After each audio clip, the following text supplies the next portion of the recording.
माझं नाव महेश्वरी कांतराम लाटे. माझं वय 16 रनिंग आहे. मग अमृत ज्यूस घेतल्यानंतर मला पातळ रक्त झाले शुद्ध.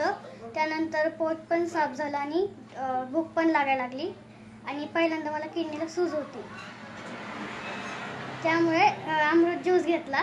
त्यानंतर मला सूज झालं आणि त्यानंतर रक्त शुद्ध झालं आणि भूक पण लागायला लागली आणि बऱ्यापैकी फरक पडला. ओके मॅडम, हा जो त्रास होता बाळाला किती वर्षापासून होता दीदीला? तिला हा त्रास आता 2 वर्ष झाली. 2 वर्षापासून 2 त्रास आहे. वर्षापासून त्रास. किती आतापर्यंत किती खर्च केला? खर्च बऱ्यापैकी भरपूर 4-5 लाखाच्या घरापर्यंत गेलाय. आता हे अमृत ज्यूस चालू करून किती दिवस झाले? 15 दिवस झाले. 15 दिवसांमध्ये एवढा छान रिझल्ट? हो, रिझल्ट आहे. तर कसं वाटतंय? हो, छान वाटते खूप. छान वाटतंय ना?